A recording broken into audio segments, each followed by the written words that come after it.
Halo, Assalamualaikum warahmatullahi wabarakatuh. Selamat datang kembali di Haryana Official. Bapak semuanya, gimana kabarnya ini hari? Semoga sampean semuanya sehat neng perantauan. Amin.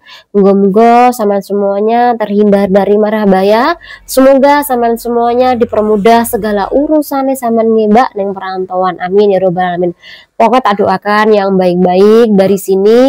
Moga-moga sampean yo iso sukses neng perantauan, kemudian gaji bisa terkumpul, membawa duit yang barokah, kemudian sampean pulang atau cuti nanti dalam keadaan baik-baik, kemudian dalam keadaan utuh tanpa kekurangan apapun, tanpa halangan apapun ya Mbak. Amin ya robbal alamin.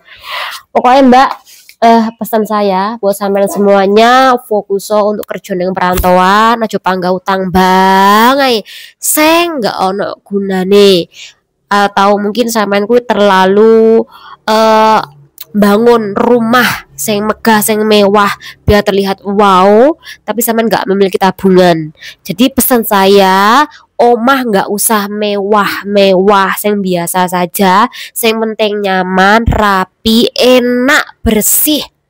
Itu aja. Kumpulkan duit buat usaha sampai nanti di kampung halaman. Nah, hari ini Mbak, kita bakal membahas dua kasus. Kasus pertama ini mengenai salah satu PRT sing ditendang oleh kongkong saat dia kuwi neng taman. Dan kasus kedua ini mengenai hutang, sesuai dengan janji saya kemarin bahwa ada dua kasus masalah hutang piutang, tapi karena terlalu banyak nih videonya durasinya, jadi kemarin kasus yang kedua kita hilangkan, kita bahas ini hari. Mohon maaf sekali lagi lek suaranya agak bindeng Mbak. Oke, kita langsung aja ke pembahasan yang pertama. Oke, Mbak-mbak semuanya. Jadi iki ada majikan Hongkong sing ngunggah video neng gene sosial media Facebook. Jadi neng gene Facebook para majikan. Ngunggah Mbak, ngunggah iki tentang PRT-nya sing mendapatkan kekerasan secara fisik maupun verbal sing dilakukan oleh kongkong neng taman. Kok bisa kongkongnya sampai melakukan hal seperti itu? Bagaimana ceritanya, Cek? Oke. Nggak diketahui ya Mbak, iki PRT asal Indo opo PL nggak ada keterangan. Tapi intinya ada PRT asing yang kerja di Hong Kong, gue mendapatkan kekerasan. Dan tidak diketahui apakah di waktu itu ada majikannya di situ, apa enggaknya. Tapi majikan gue bisa mendapatkan video saat terjadinya yang namanya kekerasan secara fisik maupun perkataan yang jelek atau kekerasan secara verbal yang dilakukan oleh kongkong. Dipastikan mungkin majikane kui berada di tempat kejadian.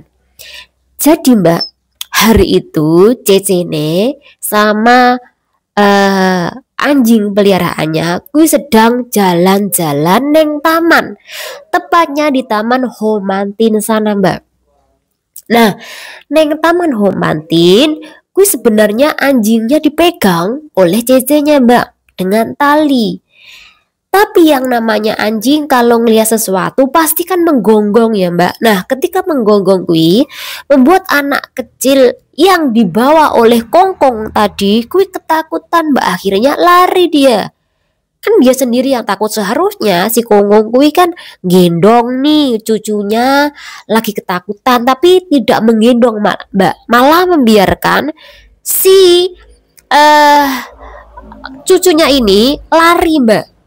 Nah, lari karena ketakutan suara anjing tadi, yukui Mbak, akhirnya si cucunya itu terjatuh Mbak. Nah, kemudian mendapati cucunya terjatuh, secara otomatis emosi.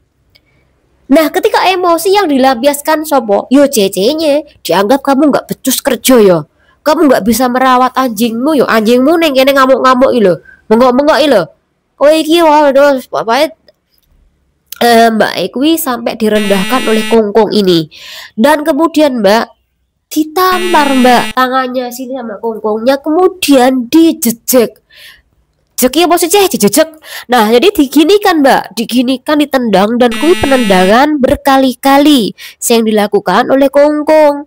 Akhirnya mendapati nih kasus rame, kuwi ada orang yang memvideo, mungkin majikannya kali ya, memvideo bahwa oh kilo ceceku direndah nih, oh kilo ceceku ditendang, kemudian tangannya juga ditampar oleh konggong ini. Akhirnya di video kemudian diupload mbak neng gini grup para majikan, dan kemudian akhirnya karena rame baru lagi diangkut neng gini berita online Hongkong kalau majikan dari Cece ini nggak terima karena Kongkong ikui melakukan hal kekerasan terhadap PRT-nya dan ini mau dilaporkan.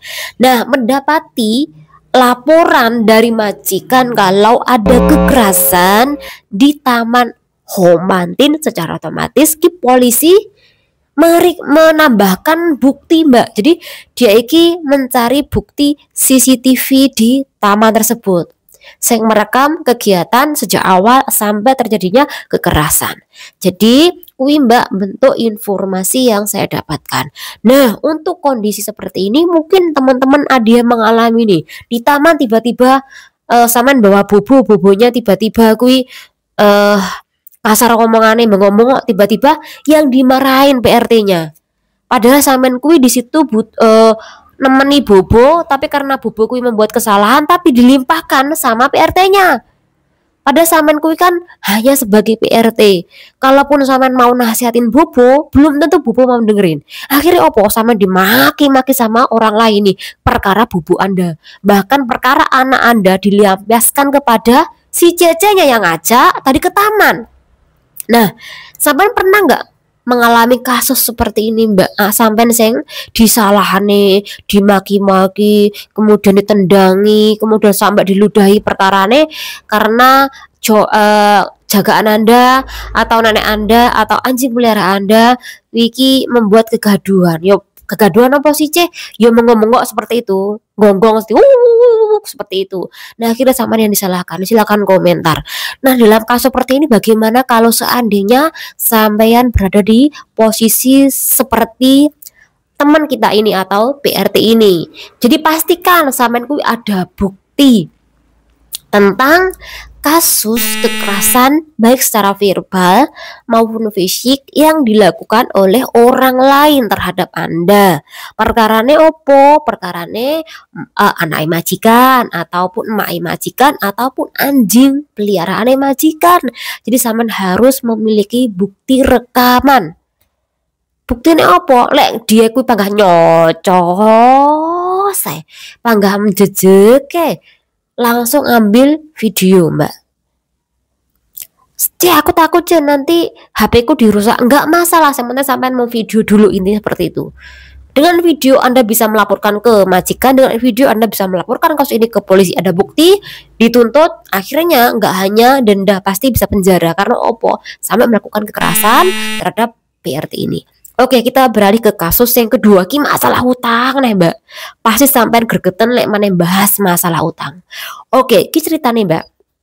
Jadi ono informasi sebenarnya sekitaran 3 hari yang lalu, majikan iki melaporkan kejadian PRT-nya yang sudah diinterminate kepada aliansi para majikan sebagai bukti tambahan kalau ada nih loh PRT ku sing utang bank, sing utang rentenir, dia tidak memberitahuku kilo ono kejadian nih. Jadi para majikan kui memang dengan sengaja mengumpulkan bukti-bukti majikan sing kena kasus utang piutang CC-nya. Tujuannya apa? Yo tinggi nambah-nambah bukti ketika para majikan kui mengajukan kasus ini ke parlemen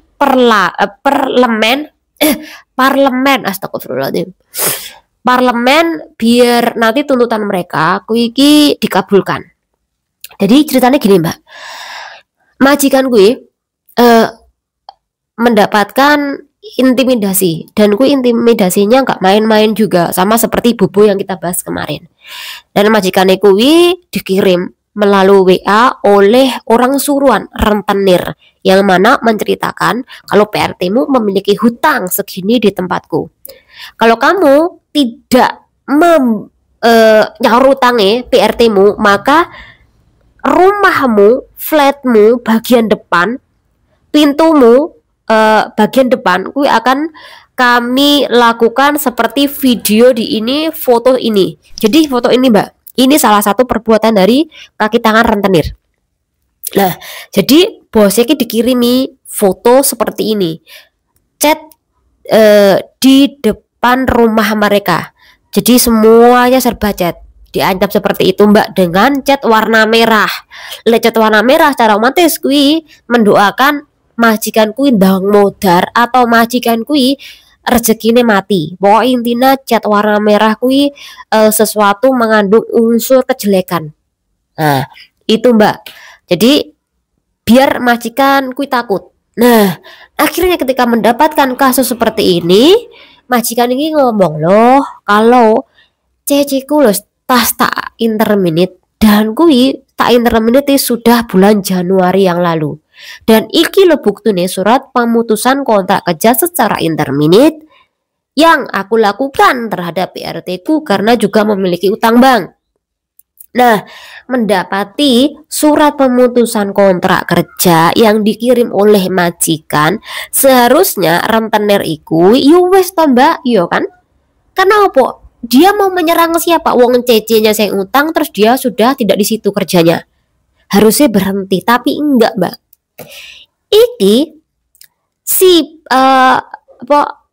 kaki tangan rentenir kuwi tetap memaksa majikan untuk melunasi hutang PRT-nya. Mungkin si rentenir kuwi mikirnya ini, kamu yang memutuskan kontrak kerja PRT-mu sehingga PRT-mu kuwi tidak lagi kerja di situ. Seharusnya dia ki sudah bayar nih utangku, tapi kamu putus kontrak kerja dia. Jadi ketika kamu memutuskan kontrak PRT-mu, tanggung jawab untuk bayar utang rentenir jatuh kepada kamu karena kamu sebagai majikan. Mungkin pikirannya seperti itu Mbak, karena walaupun sudah dikasih tahu tetap aja memaksa majikan seng membayar. Terus majikannya ki juga mikirnya gini, pantesan yo di dalam 2 bulan PRT kui selalu saja kehilangan kartu masuk flat atau blok lah. Biasanya lek sampean kui majikan iki wong sugih, terus kemudian tidak hanya ada security atau sapam, tapi di situ juga ada tanda pengenal untuk masuk berupa card atau mungkin nomor PIN untuk masuk ke blok itu.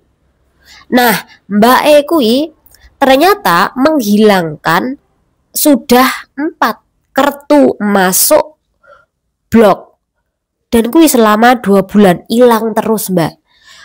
Apa kartu itu sebagai persyaratan untuk pinjam ke rentenir bisa saja terjadi ya Mbak ya. Itu sebagai persyaratan tambahan, itu bisa saja terjadi. Jadi majikan kuwi ono pikiran ke situ, oh mungkin ceceku itu menggunakan kartu itu sebagai persyaratan untuk meyakinkan bahwa dia itu bekerja di tempat majikan. Iki buktine ada kartu keanggotaan dari yang tempat tinggal di situ.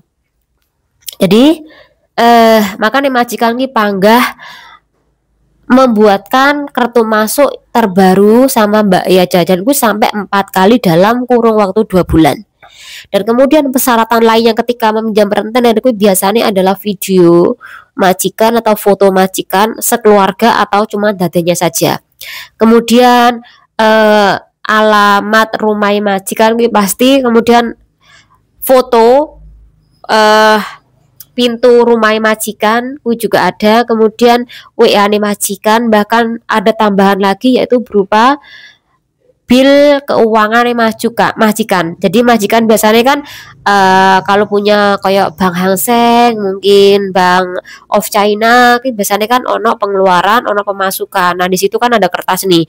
Nah aku juga sebagai persyaratan untuk meminjam ke rentenir. Jadi banyak banget persyaratan yang dilakukan oleh PRT ini ketika meminjam ke rentenir, termasuk menggadaikan paspor PRT tersebut. Jadi Mbak yang dikeluhkan oleh majikannya sudah diberitahu kalau PRT-nya iki tidak kerja di situ, tapi tetap aja memaksa majikan iki untuk membayar.